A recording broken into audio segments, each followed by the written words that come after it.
সব সত্যের পিছনে আরো একটি সত্য থাকে, প্রতিটি দুর্ঘটনার পিছনে লুকিয়ে থাকে ছোট্ট একটি ঘটনা। গতকাল নিজের বাবাকে মেয়ে দুনিয়া থেকে সরিয়ে দিল, এরকম একটি ভিডিও আপনার সামনে হয়তো বা অজান্তে চলে আসছে। আপনারা সেখানে শুনতে পেরেছেন মেয়ের সাথে বাবার নাকি ৩-৪ বছর ধরে ওই ধরনের অবৈধ কাজগুলো চলতো, তবে মেয়ে কোনোদিন বলতে পারে নাই। সবসময় তিনি আশা করেছিলেন একদিন হারকিউলিস আসবে এবং তাকে ওইখান থেকে উদ্ধার করে নিয়ে যাবে, তবে সেই স্বপ্ন যেন স্বপ্নই থেকে গেল। হারকিউলিস তো আর এসে তাকে ওইখান থেকে উদ্ধার করলো না, যার কারণে তিনি নিজেই ওইখান থেকে উদ্ধার হয়ে আসে। আর এই সকল কথাগুলো বলে যখন নিজের বাবার উপরে নিজে আঘাত করছিল, তখন আপনারা সে মেয়েটাকে সম্মান জানিয়েছেন। এরকম সোচ্চার মেয়ে তো আমাদের সমাজে প্রতি জায়গায় দরকার, তবে আপনারা এটা জানেন না সেখানে লুকিয়ে আছে বিশাল বড় একটি কাহিনী। মেয়েটা উশৃঙ্খল ভাবে চলাফেরা করতো। বাবা প্রথমে কিছুটা বাধা দিল, মেয়ে বাবার কথা শুনতে চাইতেন না। বাবা আব্দুস সাত্তার মনে মনে ভেবে নিলেন মেয়ে তো এখন বড় হয়েছে, থাক এখন মেয়েকে আর কিছু না বল। তবে এর কিছুদিন না কাটতে বাবা খেয়াল করে দেখলেন তারই মেয়ে আরো দুইটি বান্ধবী নিয়ে আসছে তারই বাসার সাভারে সাবলেট রুমে থাকার জন্য। বাবা আব্দুস সাত্তার তখনও মেয়েকে কিছু বলেননি, ভেবে নিয়েছে মেয়ের বান্ধবী তো থাকুক ঘরে, সমস্যা কি। সেই বাসার মধ্যে থাকার জন্য রুম ছিল একটি। তখন বাবা ভেবে নিল যেহেতু আমার মেয়ের বান্ধবীরা আসছে তাদেরকে ওই বেডরুমে দেই, আমি প্রয়োজনে ডাইনিং রুমে থাকি। মেয়ের ইজ্জত বা সম্মানের কথা ভেবে বাবা সেই শক্ত বিছানার ডাইনিং রুমে শুয়ে থাকে। মেয়েকে বাবা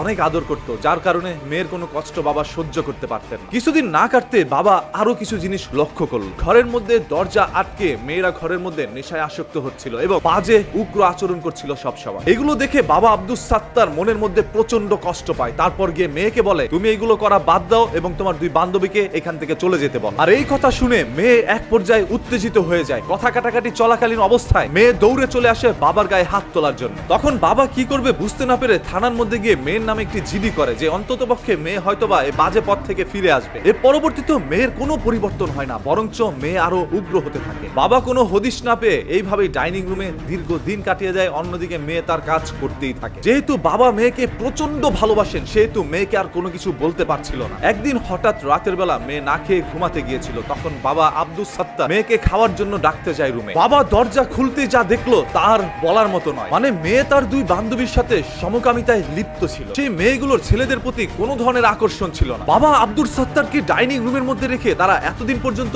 অনৈতিক কার্যক্রমে লিপ্ত ছিল। এরপর বাবা অনেকটা রেগে গিয়ে তার মেয়েকে বলেন তার বান্ধবীরা যেন ইমিডিয়েটলি বাসা থেকে এক্ষুনি চলে যায়। এরপর মেয়ে অনেকটাই রেগে যায়, কথা কাটাকাটি হয়, এক পর্যায়ে হাতাহাতি শুরু হয়ে যায় বাবার সাথে। আব্দুস সাত্তার তার ঘনিষ্ঠ কিছু লোকের কাছে এই বিষয়গুলো শেয়ার করে সমাধান চান, কিন্তু কোনো ধরনের সুরাহা হয় না। অন্যদিকে তার মেয়ে বুঝতে পারে বাবা তার নেশা জগতের এবং অনৈতিক কার্যক্রমের বাধা হতে পারে, তাই মেয়ে তার বান্ধবীদের সাথে প্ল্যান করতে থাকে কিভাবে তার বাবাকে এই পথ থেকে সরানো যায়। আর সেই প্ল্যান মাফিকই গতকাল বাবাকে ভাতের সাথে 20টা ঘুমের ওষুধ মিশিয়ে খাওয়ায় তারই মেয়ে এবং সেই রাত 4টার সময় সাভারের বাসায় ছুরিয়াঘাত করে তার বাবাকে দুনিয়া থেকে সরিয়ে দেয়। তারপর একটি সুন্দর নাটক সাজায়, যেই নাটকের কথাগুলো আপনারা হয়তো বা গতকাল দেখেছেন। বাবার প্রতি বাজে অভিযোগ দিয়ে মেয়ে ভিডিও ধারণ করে সোশ্যাল মিডিয়ার মধ্যে পাবলিক করে, যাতে করে জেল থেকে যেন কিছুদিন পরে জামিনে ছাড়া পেয়ে আবারও তারা অপকর্মে লিপ্ত হতে পারে, কারণ এটাই ছিল তার মূলত উদ্দেশ্য। এরপরে সাভার থানার অফিসার এই হত্যার কারণগুলো নিশ্চিত করেন। এর আগেও 2023 সালে বাবার বিরুদ্ধে মিথ্যা ধর্ষণের মামলার অভিযোগ করে আসে মেয়ে। আদালত ও ফরেন টিম কোনো ধরনের প্রমাণ না পেয়ে বাবাকে সসম্মানে জামিনে ছেড়ে দেন। বাবা আব্দুস সাত্তার চাইতেন তার মেয়ে যেন একটু শালীনভাবে চলাফেরা করে এবং অনৈতিক সম্পর্ক